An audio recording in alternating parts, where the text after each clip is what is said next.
Yeah. Get high rapper. The man hour. You already know. It's live. It's raw. It's going down.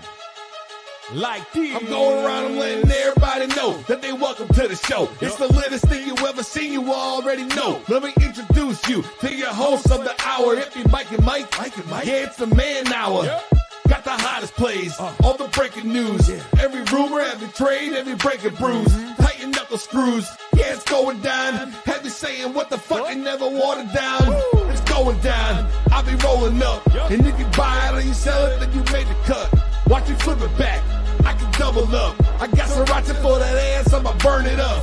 Gotta check the rules, but know that it be fair and foul. Rep blow the whistle, coach throw the towel. We can do this on the field or outside the lines. It's the man hour though, now we going live. And what is up, everybody? Michael Buckcuster here with the Man Hour After Dark. Head over to MikeandMikeManHour.com. Push you guys up some merchandise if you most kindly would. Hats, hoodies, and beanies over there. But before we get too carried away, let's welcome the men, the myth, the legend themselves, Brandon Combs and Mike LeBlanc. What's up, gentlemen? What is going on? What is going on? All the five people out there in fucking internet land and listening in on the fucking radio. What is going on, gentlemen? How was y'all's day? Man, my day was spent at running around doing DMV stuff for the new car. So yeah, I was. Mike's got a rough. good DMV But story. nobody wants to hear about your day. So. No, your DMV story. So when me and Mike first started doing our show, Mike's got a suspended license because he wasn't driving anywhere for like 3 years, and he had to like prove himself that he lived in Texas or something. That like tell the story, Mike. So I go to the DMV. Right, I've already had a license. It's just been expired for a while. We'll call it a while. And I went there and had all my paperwork, everything that they wanted, and then they hit me with, well, we need a birth certificate. What the fuck you need a birth certificate?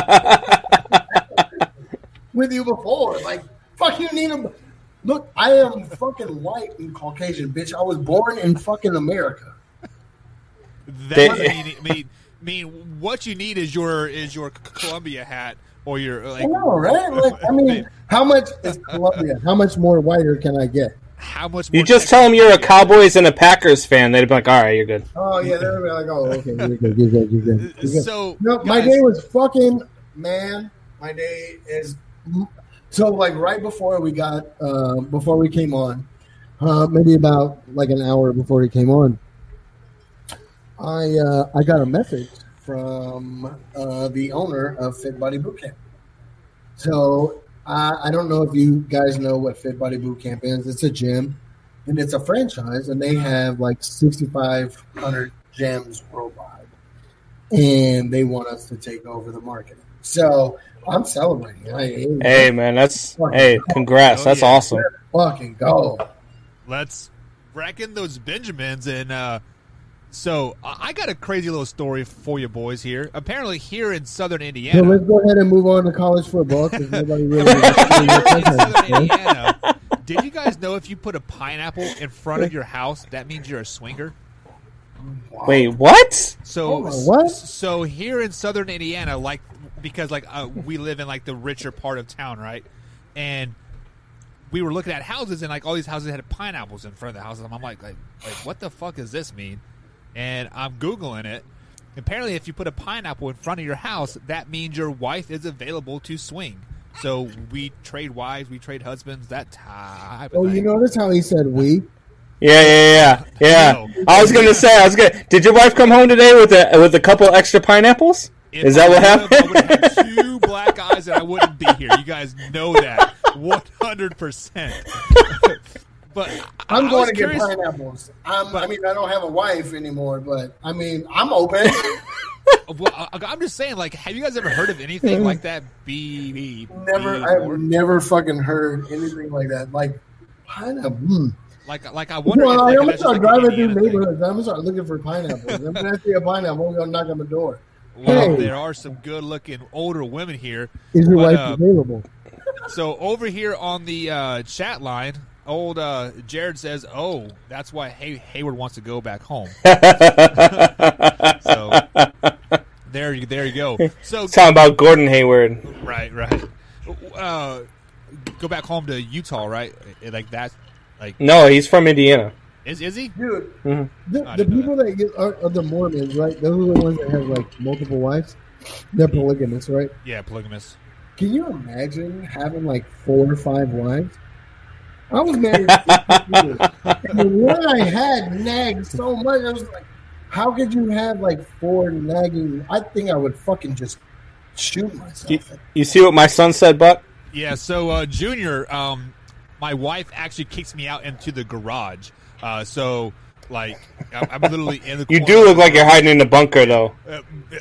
I am hiding away from my wife, yes. So every hour, Monday through Thursday, I come out here and hide away from her because, especially this time of month, man. Ooh. Cindy will whoop his ass. Hey, speaking of whooping ass, Cindy did whoop your ass in fantasy Shut your football a couple mouth. weeks ago. Oh, my God. Ooh. Wow. So you play fantasy football worse than a girl. Oh man! For the record, Oh. Cindy is like 7-1. Like, She is. yeah.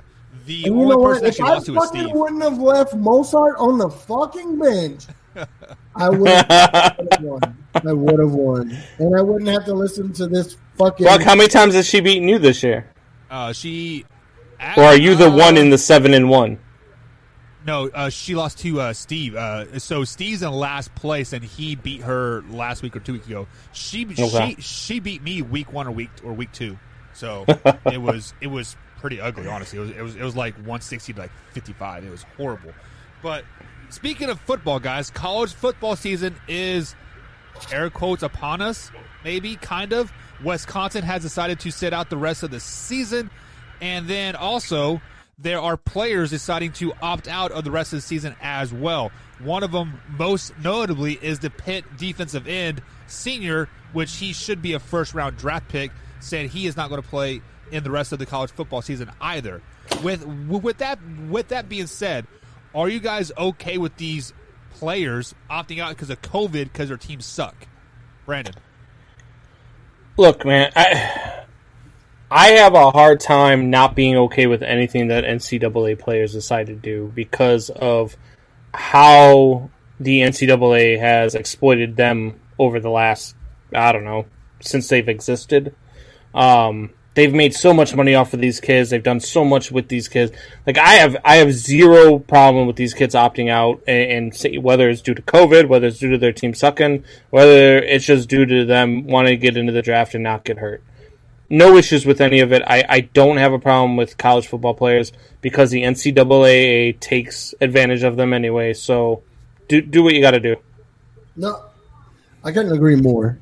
Like, just the... Let's be honest, right? I'm going to use Texas as an example. I'm going to a Texas game on Saturday. Why am I going to go see a Texas game on Saturday? Other than, yes, I love my Longhorns. Let's go. But I want to go see Sam play. I want to go see Sam Ehlinger play. One last time. This is his senior year. Sam Ehlinger is an amazing, like, I'm going to watch him last year when I went to the games. Now, like, because of COVID, we couldn't go into the stadium, blah, blah, blah, blah. Now, I'm gonna go watch him, right? I'm going to go watch Sam. So, and it's just like with Ohio State, right? The Ohio State. You want to go watch Fields play, right? There are certain players that you go to watch because you know that when they get to the NFL, they're going to be stars, right? And they're exciting to watch. So why can't these players make money off of their name? Yeah, I think the NCAA needs to go away. I mean, it's ridiculous. That's like me, right? Like that's like there's some NCAA over marketing. It's the longest Ponzi scheme we've ever endorsed in our entire lives. Every time we watch college football, we endorse Ponzi schemes. So, guys, I really thought that COVID was going to do away with the NCAA. To be totally honest, I mean, like when the NCAA left it up to the conferences to decide whether they wanted to play or not this college football season, I truly thought that the NCAA was going to implode on itself, and I was actually kind of excited because of everything that you guys both said. The NCAA exploits these kids, yada yada yada, right? But on the flip side, the NCAA does do a lot of good for the colleges as well. I mean, think about those people that are only getting, $1,000 a month instead of $2,000 like a month. I mean the NCAA is regulating that a little bit to where the fact that they cannot, like, what was it? It was SMU back in the 80s or 70s. I can't remember. Like, they were buying players' cars and stuff like that, right? The NCAA had to step in and take care of that. But why though? Why? If you go to work, if you go to school, if you go anywhere, and you want to buy me a car to come play for you, to come work for you, to come do whatever for you, so what? So what? So if Alabama is signing their kids to contracts, if Alabama is paying their kids, good for Alabama. So what? All the NCAA is a glorified minor leagues for the NFL. Well, you are right, but on the flip side to that, what about those schools that cannot afford to pay buy those kids cars? Those kids aren't going to those schools anyway. Yeah, but you still get the recruits anyways. Well, yeah, but you still. I'm watching it right now on the screen. I've got Central Michigan and I don't even know who they're playing. Ohio. So those schools that can't afford to play the kids, like the Alabamas and the Texas and the Notre Dames. So what? They're not competing for a national championship this year. They know they're not competing for a national championship this year. But it also gives them a fair chance. So let's look at the top 25 a little bit here. Coastal Carolina, I believe they're like 14th or 15th right now in the top 25 poll. Right, but they're 14th or 15th because half of the college football is not playing. But everybody starts back up this week. Like, I think the MAC was the last conference to start. But the Big Ten's about to shut down. Right, but I'm saying, let's say Coastal Carolina was in the top 25 in a normal season, they would not be able to afford to pay those players like Alabama does and like whatnot. That is why the NCAA is there. It's simply just to regulate like that. But they make millions and millions and millions of dollars off of these kids' names, and the fact that you want to get them a $20,000 car off of the $1 million that you made off of that one kid. So what? So I am not opposed for the kids making money off of their likeness. YouTube channel, go get money to get signed autographs, teach a kid how to kick, like etc. I'm not opposed to that. What I am opposed to is Nick Saban inviting my 5-star athlete from Ohio and bringing him down, buying him a Lamborghini, knowing damn well that Ohio State can't, and he's going to come to Alabama because of that. Look, I don't care who you are, and I don't care what school you go to. I don't care what school you run. Okay, so Buck, let me ask you a question. If I go to Central Michigan, how much does it cost me for a year to go to Central Michigan? I'd assume it's a public college, so you're probably looking at $50,000-$60,000. Okay, so $50,000-$60,000 per kid. Do they only have 10 kids that go to that school? They don't. They've got over probably a couple thousand that go to that school every year at $60,000 a year. You're telling me Central Michigan doesn't have the money to pay the football program, to pay the baseball program? How much does it cost to run a college football program? I can tell you at the high school level, a 5A high school, it costs us $120,000 a year to successfully run a program. That is not counting helmets, pads, like etc. That's paying for the referees. That's paying for the field uses. That's paying for the coaching staff. So at the college level, let's triple that. So say $360,000. Okay. $360,000. So we just took 6 tuitions and paid for the college football program to run it. But how many of those 6 kids are getting a scholarship? They're getting books, so they're getting their books for like free. How many of those kids are getting housing for 12 maybe? Free? 12 at Central Michigan, maybe? Well, but I'm saying, but out of those 6, I mean, like, you are just using basic math. Like, you have to calculate how much does it cost to have those housings built on campus? How much does it cost to have those RAs run that building? The freaking insurance. Like, you are looking at who brings in that money though, Buck? Who brings in that money? The football team. Okay, and who's on the football team? The players, correct? The players. I mean, if you go to any after high school, you start working. Okay, right. Well, most people start working while they're in high school, but right. You get what I'm getting at. You generate the money for your business. You get a portion of that money. Like, I don't care, and I don't even care. I'm not saying you have to give these guys a tuition, but you could give them an allowance. You can give them a stipend every month based off of and it could just be stipends every month. Okay, so what do you get in college as a stipend? So you went to K-State, correct? Yeah, at Kansas State, when we were in season, i.e., actually practicing full pads, etc., from June until January, we were getting roughly $1,000 a week. That's more than fucking somebody makes at a regular. That's what I make working. So that stipend, it was. Is that every player, or is it based off of starter? So is it based off of? So the rules are that every player. So the rules state that if you give player A something, you have to give player A through Z the same so every player gets it. Otherwise, player A is in violation. That's news to me. See that? I don't know about you, LeBlanc. I didn't know that.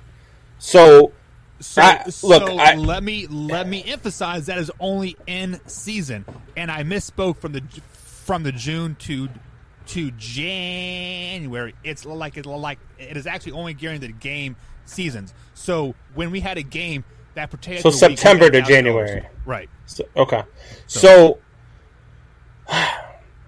I mean, even if that's the case, and is that something that's through the whole NCAA, or is that per school decides how much they're going to give? I cannot answer that because I know when I went to JUCO, I only got like $100, and that was basically just to put food on my table. So now there were occasions after a good game you'd see $500 slid underneath your door, right? But that wasn't from the school. That was from X boosters or something. Yeah. Somebody said, "Hey, thanks for doing well," right? Well, hey, look, if that's the case and you're getting paid to play, and you're getting that stipend, I didn't know that, so that's news to me. I always thought that the kids, because they make such a big deal that if a coach buys a kid a lunch, I would have never thought that, hey, they get $1,000 stipend a game. The reason why it is a big deal is because he's not doing it for the whole team; he's doing it for a particular kid. So therefore, you're an NCAA violation. So if you buy one lunch, you have to buy the entire team lunch. So if you buy the entire team lunch, it's okay. Even then, I don't think the coach can. It would have to be like the school has to pay for that. Okay. So hey, remember Nick Saban kind of got in trouble with that last year when he had seniors on his yacht. Yeah. So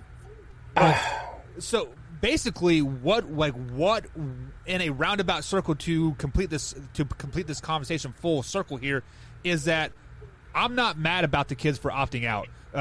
For preparing for the draft, yada yada yada. But to say that you're scared of COVID, I find that hard to believe.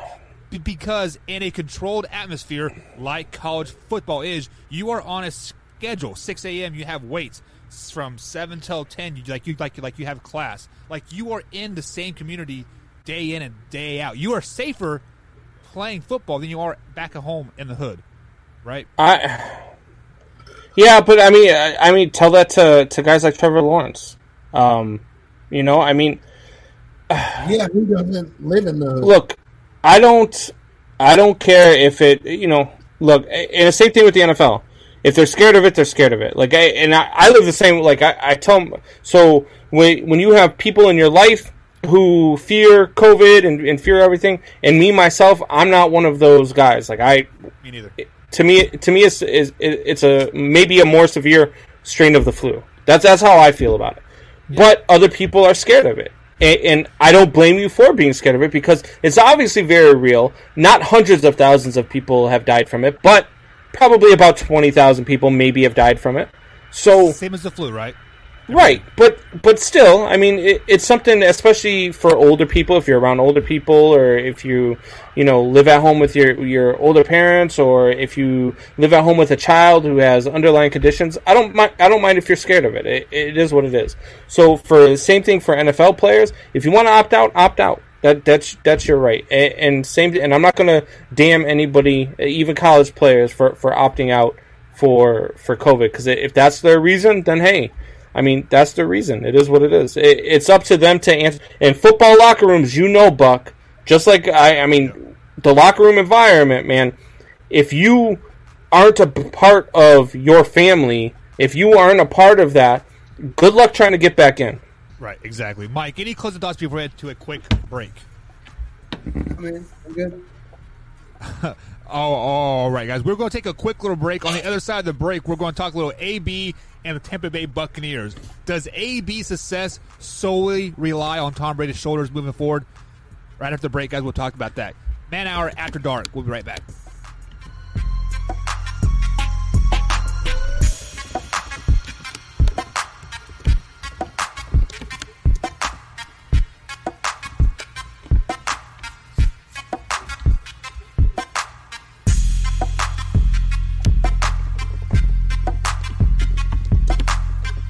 Guys, welcome back to the Man Hour. Michael Buckcaster with Brandon Combs and Mike LeBlanc, the guys themselves. We are going to talk a little bit of Antonio Brown, and if you guys are watching us on the YouTube page, we do have a poll going on. We're going to talk this on the second half of the show. Should the Dallas Cowboys tank the rest of the 2020 season? Go over to the YouTube page and vote. But Tom Brady is a very good quarterback, and Antonio Brown is a pretty good wide receiver. Whoa! Combs, what? Did you hear what he just said? Tom Brady is obviously a very good quarterback. Pretty good quarterback, yeah. Don't you remember the bullshit he was talking last night? Look, man, people disagree with me. Even LeBlanc disagrees with me on this. Until the day he dies, not the day he retires, Tom Brady's the greatest quarterback in the NFL. Because you guys are blinded by ever? Super Bowl rings. You're talking about ever? Yes. Wow. It's not about Super Bowl rings, Buck. It's about doing more with less. You're fucking crazy. What are you talking about? Well, let's talk Bucks. Anything else, Buck? Hold on now. We can't just let this slide. Tom Brady, the greatest ever? Who's better? Peyton Manning. No. Come on. Peyton Manning had more. Peyton Manning had better wide receivers, had better running game, had better everything than Tom Brady. Who? BC. Joe Montana, same thing. Joe Montana had Jerry Rice. Name me the one time they gave Tom Brady a Hall of Fame wide receiver. What did he do? He went 16-0. Yes, he lost the Super Bowl that year, but he went 16-0. The one time he had a freaking Hall of Fame wide receiver. You lost the ship. So let's talk a little. Did he or did the defense lose the championship? Did Tom Brady give up that catch to David Tyree? I don't think so. But he also didn't put him in the position to win. But nonetheless, what do you mean they had the lead? What do you mean? How did he not put him in position to win the game? No, come on. Tom Brady is not the GOAT. Get out of here. Anybody who argues against it, they just don't like Tom Brady. That's the problem. No, so I don't like Tom Brady. Buck, we're gonna get into a Brady debate instead of a Bucks thing here. Right, which we should, because the question is, does the success of Antonio Brown rely solely on Tom Brady's shoulders this season? Who wants the floor first? I'll go first.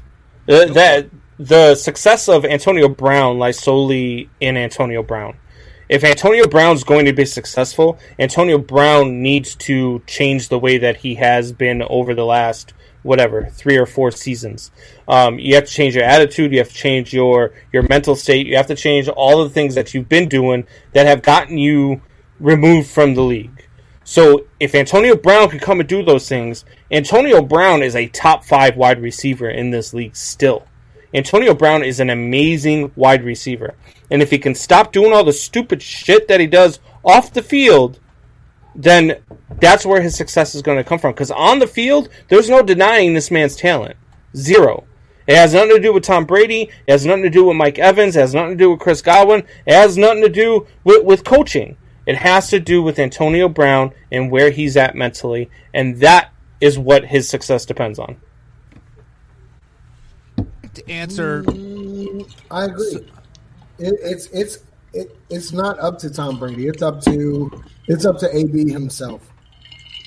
You need to be in you need to be in a good headspace and not be a fucking diva on the sidelines.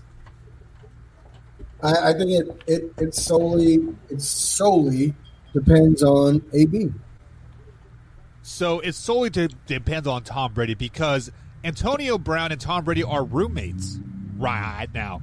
They are literally holding hand in hand going into the locker room every day and every night, right? They see each other 24/7 almost, except for maybe they're in receiver drills, quarterback drills, whatever. But they're with each other all the time. Tom Brady knows he has to get Antonio the ball 12 to 15 times a game. Like that's false. 12 to 15. That is not false. He's not coming in to be their number 1 wide receiver. Mike Evans is their number 1 wide receiver. He's coming in to replace a Chris Godwin who can't stay healthy. That's what Antonio Brown is coming in to be. That's what it is. That is Mike Evans' team. If you're going to take that from Mike Evans, you might as well have just traded Mike Evans at the trade deadline. Which they should have because they're not going to utilize Chris. All the offense that you guys know of the Tampa Bay Buccaneers, throw it out the window. Open up the window and throw it out into that Chicago wind because it's never coming back ever again. The offense now is to get Antonio Brown the ball as much as he can. No, it's not. Yes, it is. It is it's simple. Not. No, it's not, bud. You're wrong. Tom Brady knows this is his everybody last year. that watched my live today, here comes that bullshit I was talking about on my live. But I'm telling you, these are facts. It is not. They're not facts. The facts are that Mike this Evans is Tom the Brady's number last one receiver. year. How can they be facts, Mike, if we haven't even seen this guy get on the field? How can they be facts? What if they go out on the field and he has 4 or 5 targets this weekend? Are they then the facts? No, they're not the facts. And you know that. You saw that in Tampa, in New England in that first game when they played Miami. This isn't the same. If they got the same Antonio Brown that they got with New England, then they're in trouble already. This can't be the same Antonio Brown. It can't be. This has to be a humbled Antonio Brown. It is not. It is. I think it's it a has to humbled be. Antonio Brown. I really do. Yes, there were plenty of teams who wanted him, but he's got to understand that you were fucking toxic for the locker room. Oh, my helmet. When he was with the Raiders, I didn't want my helmet to be this way or my cleats to be this way. Look, you have to understand that you have to fucking humble yourself at some point if you want to play ball again. And I think that's what he's done. And he's not coming in there to be the number 1 receiver. That's Mike Evans. So I think you can say that all you want. Antonio Brown is going to be used on third downs to go ahead and get that first down, or he's going to be on deep routes. If he still has the speed that he has, and he still has that ability to go up and get the 50-50 ball. Here's where I think Antonio Brown is going to be used the most, and which is what Tampa Bay is struggling the most in is in the red zone. They brought Antonio Brown for the red zone, just like the Ravens brought in Dez Bryant, right? They brought Dez Bryant in for the red zone. And I think the Bucs did the same thing with AB. He's going to be their red zone go-to. Is he going to get targeted, 6, 7, 8 times a game? No, he's not. That's going to be up to Mike Evans. That's going to be for Mike Evans and their tight end, Gronk. So I'm telling you right now, AB is going to get 2 or 3, 4 at the most targets a game. And the majority of those are going to come in the red zone. Let me tell you why Tom Brady is going to target Antonio Brown so much. It's because of everything that you guys just said. Because he has been out of the league. His helmet, his feet, his sexual assaults, this, and this, right?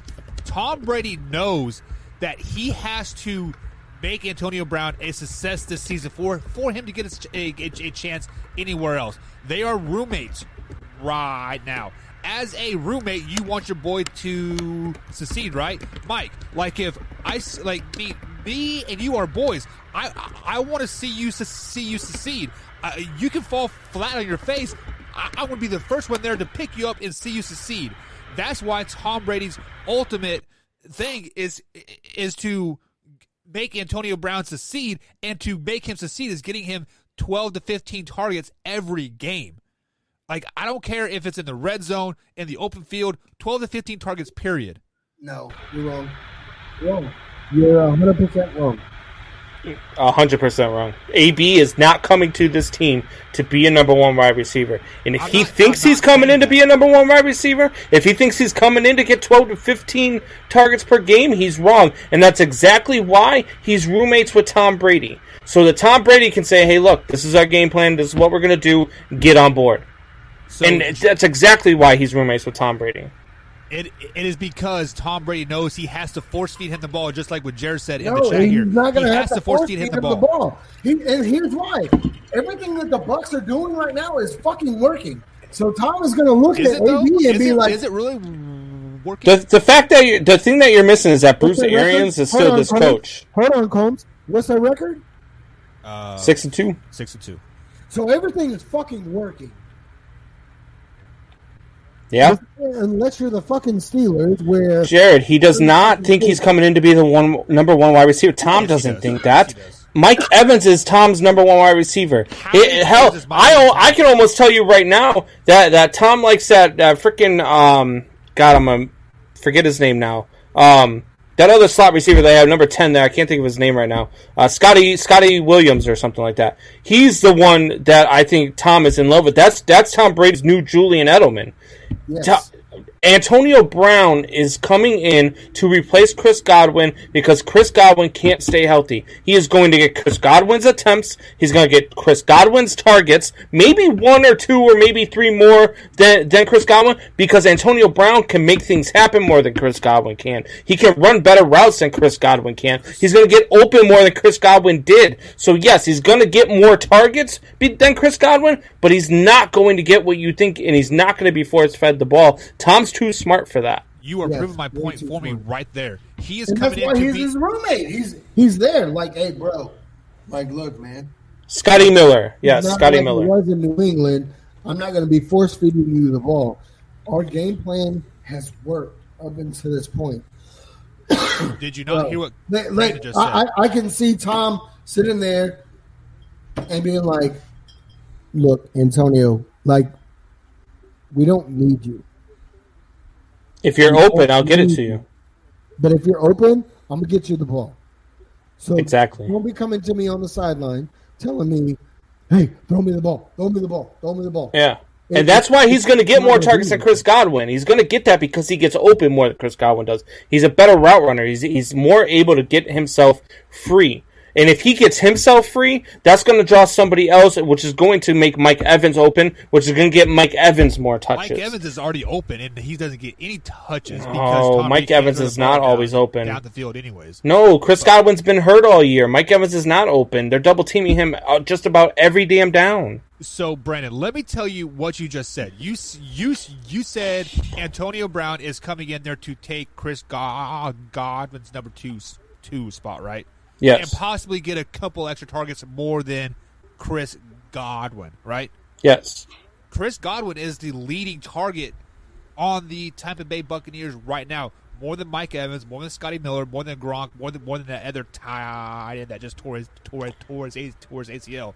So I don't know if I believe that because unless you're going by percentage wise, because Chris Godwin's been hurt all year. Yeah, well, that's because Chris Godwin's played like maybe 14 plays all year. I'm saying though, if you are saying that he is going to get more touches, more percentage targets than Chris Godwin, plus some more. By default, that makes him the number one. Not percentage-wise, but you can't go by percentage-wise when Mike Evans has been in there for every damn snap, and Chris Godwin's been in there for a third of them. That percentage-wise, of course, the percentage-wise is going to be higher. So you are telling me that just because I am at work half of the time, but I give it 80% effort, then a guy compared to their 100% time giving only 20% effort, my effort isn't as good as his?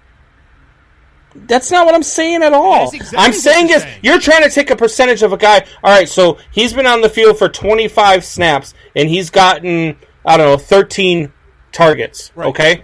So there, his percentage right there is over 50%. Right. Mike Evans has played for 172 snaps, and he's only gotten, 65 targets. So right there, his percentage is under 5. It doesn't mean he's been targeted more. It just means he's had more snaps. No, but that tells you that Tom Brady is looking for him first before Mike Evans. No, it just shows that he's played less downs. It shows that. So of the 50 plays that he is in, he gets targeted 25 times.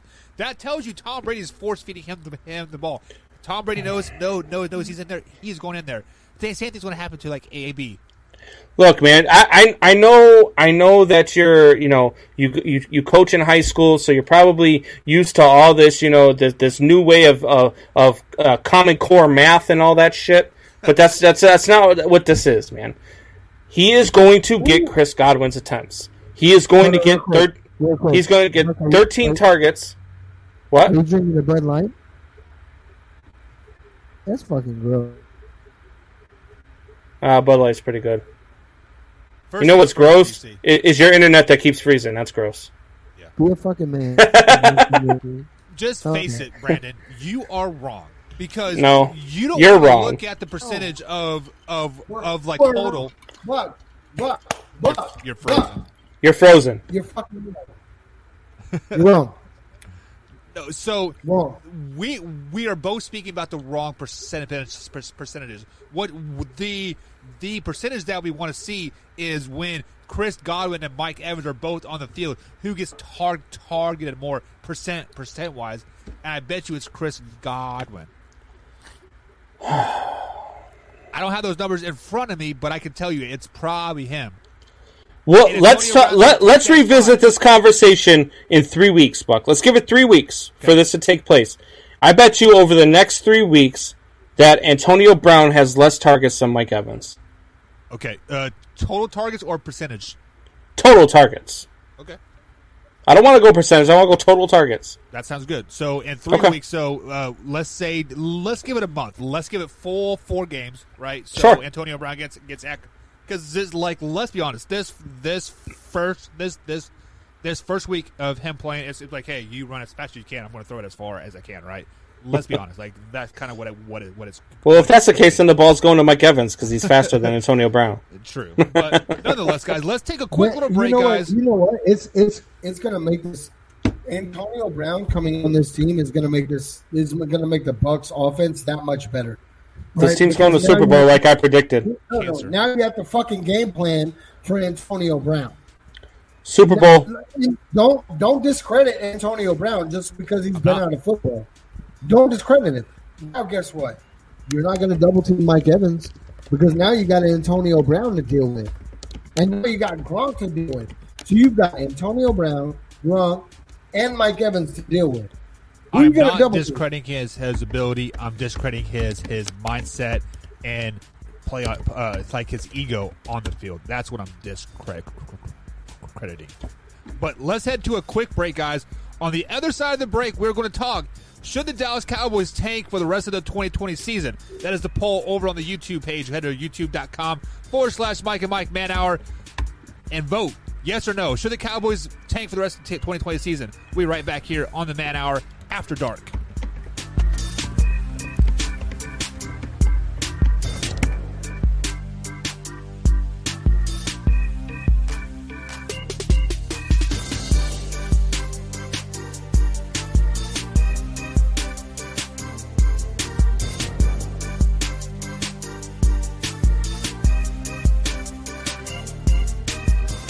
And welcome back to the Man Hour After Dark, guys, with Michael Buckheiser, Brandon Combs, and Mike LeBlanc, guys. What is up? We've had a pretty good show so far. Heated debates as always, but it is time to really jump into the Dallas Cowboys here. They are now on their, would it be the fourth-string quarterback, maybe? But either way, they're in a competition between Cooper Rush and Gilbert. What is his last name, Mike? Garrett Gilbert. Garrett Gilbert. Garrett Gilbert. Hook 'em. So the question I want to present to you, Mike, first is, should the Dallas Cowboys tank for the rest of the 2020 season for a good draft pick? What are your thoughts on that?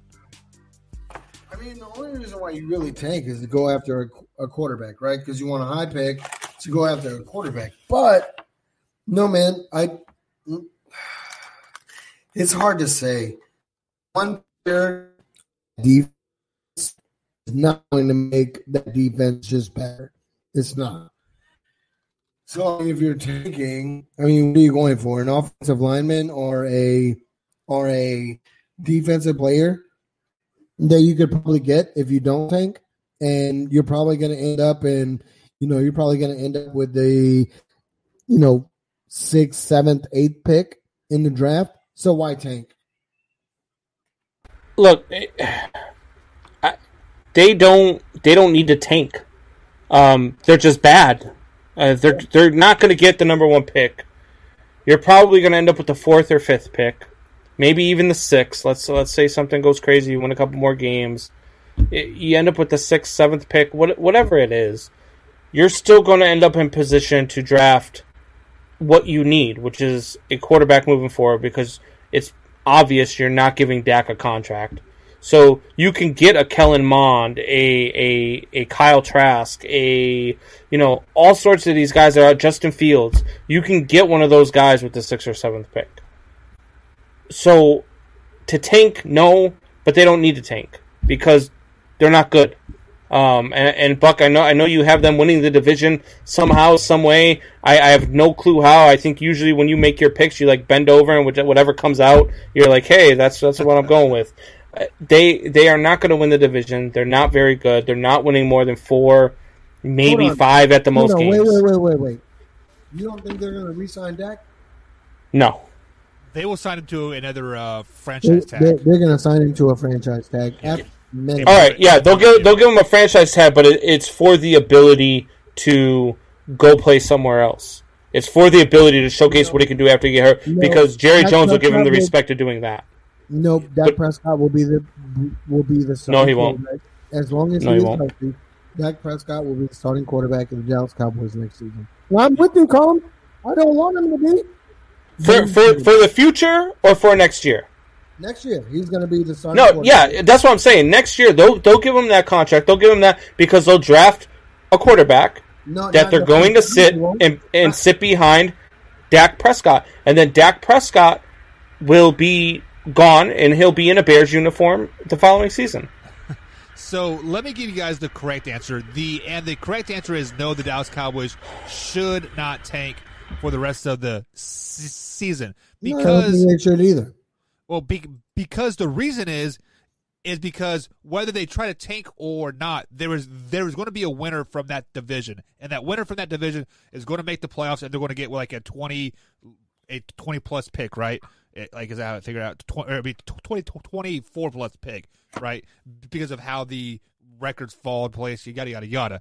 So the Cowboys are not going to draft a quarterback. They're probably going to rebuild that offensive line. That's probably what they should do, is rebuild the offensive line, because it is getting older, yada yada yada. So if you do tank, if you are the Dallas Cowboys, you are going to probably trade that pick anyway. So if you get a 7th through 10th pick, you are looking to trade down in the draft anyways. So why do you want to tank if you're going to trade down anyways? Yes, you can get an extra 2nd round pick or a 3rd round pick, etc. But the point is, the Cowboys are still going to win that division. That automatically gives you a 24th pick in the 1st round. So there is no need to tank, because they're still going to be late in the first round anyways. You are out of your mind. Like, I don't understand if, like, you wake up in the morning, you're like, what is the stupidest shit I could say today? And then you come out and spew this shit out. I'm waiting for the day that you wake up and you're like, today, the Kansas City Chiefs suck. And Patrick Mahomes is not a good quarterback. Because at some point, that's going to come out of your mouth. The way that you talk and the way that you say some of this shit, I don't understand it. Agreed. I don't understand where you're coming from. Where I'm coming from is logic. The logic. What have you seen that's logical that's going to say this team is winning this division? What? The loss to the Redskins? The loss to the Eagles? Football team. The loss to the Giants? What about this team? They have an easier schedule than the rest of the division. Whether you want to say it or like or not, we looked at this last night. No matter how easy the Cowboys it is. have the easier schedule. They're going to go 8-8, whether they try to tank or not. They can try to tank, and they're going to beat the Giants. They're going to beat the Redskins. They're going to beat the Eagles. They're going to beat the Bengals. Who else? Who else do they have to play? This team is not going 8-8. They are. No, they're not. Six more wins. That is all they need. Six more wins. They've got the Steelers this week. Win. They've got the Steelers. They lose. Whoa! Did you just hear what the fuck he said? If Cooper Rush starts, the Cowboys win this week. You are out of your mind. Go to bed, Buck. You're drunk. I don't know. I think maybe you got something heavier than that Bud Light in that can. Cooper Rush is a very good quarterback. I saw him play at Central Michigan. He is very. If I remember right, he led them to a 10-2 record his senior year. Yeah, pretty fucking good. When did the Cowboys sign him? When they signed the year after Dak. Okay, so they signed Cooper Rush the year after Dak. So they had him this season, correct? All season? No, he was with the Giants. With the Giants. They traded because the Cowboys let him go because he's garbage. Okay, so but they let him go, but they kept DiNucci. They drafted and DiNucci they signed Andy Dalton. A great signing. When Andy Dalton comes back, he will get this team back on track. You guys understand that? You are out of your mind. You are out of your mind. Taking shit teams and making them. They've got the Steelers this week. They lose. They got the Vikings next week. They lose. They got the Washington not Redskins anymore. The week after that, they lose. They've got the Ravens after that. They lose. They've got the Bengals after that. They lose. They got the Niners after that. They lose. They got the Eagles after that. They lose. They have the Giants after that. Maybe a win. Give me a break. 6 wins right there. You are out of your ever-loving mind. When they beat the Pittsburgh Steelers this week, that's a 9-win football team. Oh my God! How are they? What are they doing? How are they beating the Pittsburgh Steelers? Are the Pittsburgh Steelers not coming? Are the Pittsburgh Steelers not coming? Are they not showing up? I told you about the Green Bay Packers. Every team forgets to show up. Is it going to be like the college from Pitt that's going to show up for Pittsburgh? That's the only way they're fucking winning. Every season, an NFL team forgets to show up to a game. The game is at Texas Stadium, right? The Cowboys forgot to show up for an entire season so far. Hey, they can show up for one game and whoop that ass. Cooper Rush, man, they got a healthy offensive line. Give Zeke the ball. Man, they beat the Pittsburgh. When they beat the Pittsburgh Steelers this week, that's a 9-win team. Buck, if they beat the Pittsburgh Steelers on Sunday, I will come on the show Monday and I will be as bald as you. You can do what you want because you're still going to be ugly. You know what? Fuck it. I've got a nice head of hair. If the Cowboys beat the Steelers this weekend, I'm coming in bald. I'm picking it. If the Cowboys beat the Steelers, I will shave my fucking beard and I will shave my fucking head. But the word is there is when they beat the Pittsburgh Steelers. No. If they don't. When? If they do not. The Cowboys are going to beat the Pittsburgh Steelers. You are going to fly down to fucking Austin, and we are going to get on the show together, and you're going to bend over to the table, and you're going to I'm going to get a paddle, and you're going to bend over, and you're going to take 10 fucking licks like we did when we got hazed in college and in high school, and that's what's going to happen. Is that a deal? You drill the holes in it. Yeah, of course. I thought he was going somewhere else with the bend you over the table. No. No. There you go. Junior comes in hot, says, "Dad, your girlfriend might like it more. Like if you're bald." Hey, Junior, you're grounded. And then Junior also comes and says, "I feel the Steelers could go undefeated this season." I'm assuming that's what he's trying to or one loss. Okay. That's where I'm at. I'm at 15-1, maybe 14-2. I'm not sure about undefeated, but going to be is the Dallas Cowboys. Get the. Listen, the recipe to beat the Pittsburgh Steelers has been kind of laid out there. Tennessee Titans second half of the game. Look at that. Mike McCarthy's studying that film right now. What did this?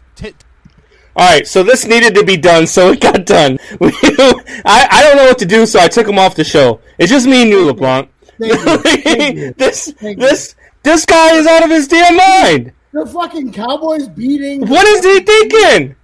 What is he thinking? Look, there is no more room on the screen for Buckheiser to even come back. It is just me and you. Look, there is no way that the Cowboys, and I know you love the Cowboys, there is no way the Cowboys beat the Pittsburgh Steelers. None. There's no way.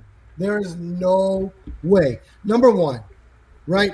You're going to start a quarterback, either Garrett Gilbert or you're going to start Cooper Rush, who neither one have been with the Cowboys all fucking season long. So they don't know. They and if Cooper Rush was that good, the Cowboys still would have had him. They don't know Mike McCarthy's system.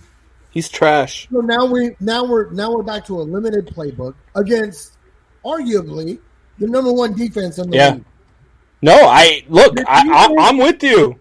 I'm with you. I don't know what's in his pipe. I don't know what's in his beer can. The Cowboys defense is ranked 32nd in the league. You know what it is? I know what it is. Hold on. Let me get him back. Hold on. Hey, Buck. Hey, LeBlanc. You've seen those commercials, right? Where they've got the thing where you could slide a cover of a beer can over the beer can? Yeah. Okay, so he doesn't really have Bud Light in there. Take that cover off, Buck. That's really like a Truly or something, right? Because only a man who drinks a Truly would have a stupid statement like that. So I heard you guys when I was backstage said, "How can the Cowboys beat the Steelers? Give Zeke Elliott the ball. Keep the Pittsburgh Steelers offense off the field. Treat the Pittsburgh Steelers offense like you're going to treat the Baltimore Ravens offense. Keep them off the field." And by the way, that comment that you had up of my son, that he wouldn't have, the Steelers could lose the next 6 straight to the Cowboys, and he's not deleting his Fortnite account. I will come on here bald though if the Cowboys beat the Steelers. I'll shave my beard and I'll shave my head. But seriously, the Cowboys beat the Steelers. You guys understand the motto any given Sunday, right?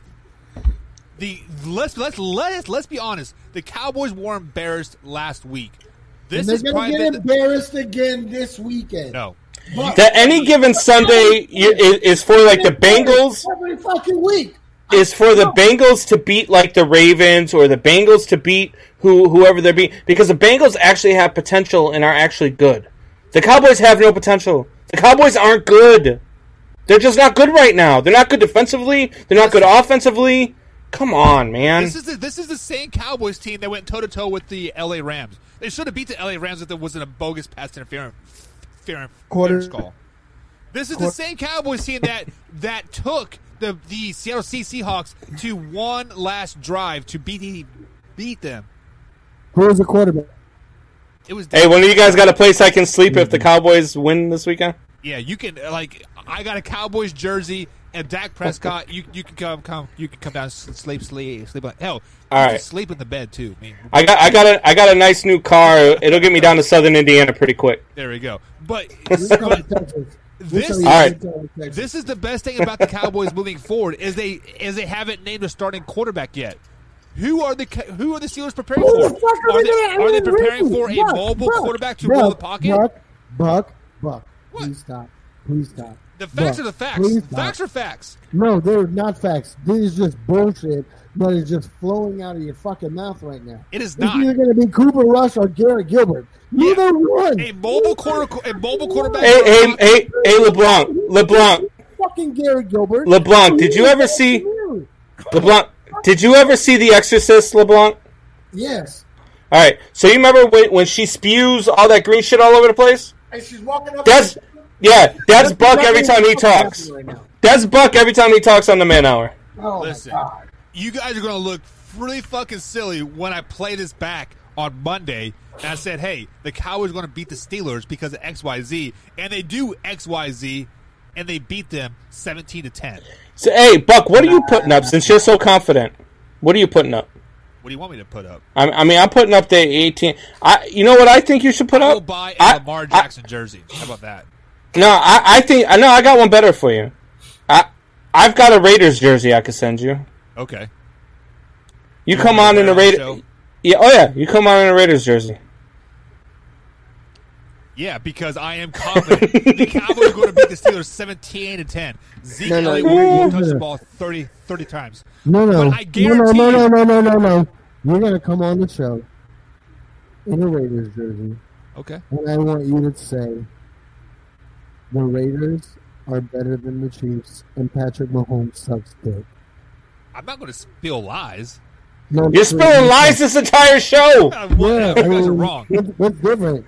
So, listen, Brandon, I guarantee you Mike is going to come in on Monday with his Zeke Elliott jersey on, his Cowboys hat turned backward, his chest all puffed out. My Cowboys. Aren't you, Mike? No. You know what he's going to come in on the show after the Cowboys lose? He's going to have his Packers jersey on, saying, my Packers. If the Cowboys miraculously, like it's going to have to take a miracle for the Cowboys to beat the Steelers, no, I'm going to come in here on Monday and be like, damn, the Cowboys got lucky. Because that is the only fucking way that they are winning that game is 100% luck. Aren't you the one that said a win's a win in the NFL? If the Cowboys win, it's because Ben Roethlisberger went down and James Conner tore an ACL. That's the only way that this is happening. Which Ben Roethlisberger is nursing that elbow again. He did get hurt at the end of the Ravens game. Oh, Jesus Christ. Oh, your son is glad about you. Yeah. She heard your Cowboys take and she said, get your ass out of here. She said, go to the... She actually just He's 16. Okay. Ooh. He just finished his driver's ed the other night and passed his driver's ed test. So, congratulations! We got a BC on the road. Yeah, I told him once he starts working it and he saves up half, I'll pay the other half. There you go. That's good. That's good fucking parenting right there. That's right, what I'm guys. gonna do with my kids. Like, you're gonna have to come with half before I buy you a car, because Yeah. you're not just gonna buy you a car. We're not people. Responsibilities. Exactly. So, guys, let's go ahead and complete this full circle here. Should the Cowboys tank for the rest of the 2020 season? They pull in a tie. No, they should not. No, they shouldn't tank, or they should tank. They should not. Okay, BC. No, they don't need to. They don't. I mean, the NFC. Let's be honest. The NFC is still up for grabs. And yes, I will agree with you, Buck, when you said a team like if the Cowboys win the NFC champion, not the NFC championship, if the Cowboys win the NFC East championship, they win the division. A team like that is dangerous going into the playoffs. If they win the NFC East title, it's because every other team lost every game from here on out, and they won 2 or 3 more and won it at 5-11. I mean, but they still get a 24th I have the Eagles winning this again. So, as a passive Cowboys fan, I think they should tank the rest of the season so they can trade that. Jesus Christ! Now you're a Cowboys fan. I've always been a passive Cowboys fan. Oh my God! I got 2 guys on this show that have more than one damn team. You always have to have 2 teams. No, you don't. I've got the Bears. I don't got no other teams I root for. What happens when the Not Bears one. make the playoffs again? Who do you root for? I don't root for anybody. I hope for a good game when I'm watching the games. You root for somebody in those games, right? No, you know what I'm rooting for? I'm rooting for my parlay. That's what I'm rooting for. All right, guys, that's going to be it for the Man Hour After Dark. Mike, any closing thoughts before we head out tonight? Bucket's full of shit. Peace, love, and happiness. Cheers, fuckers.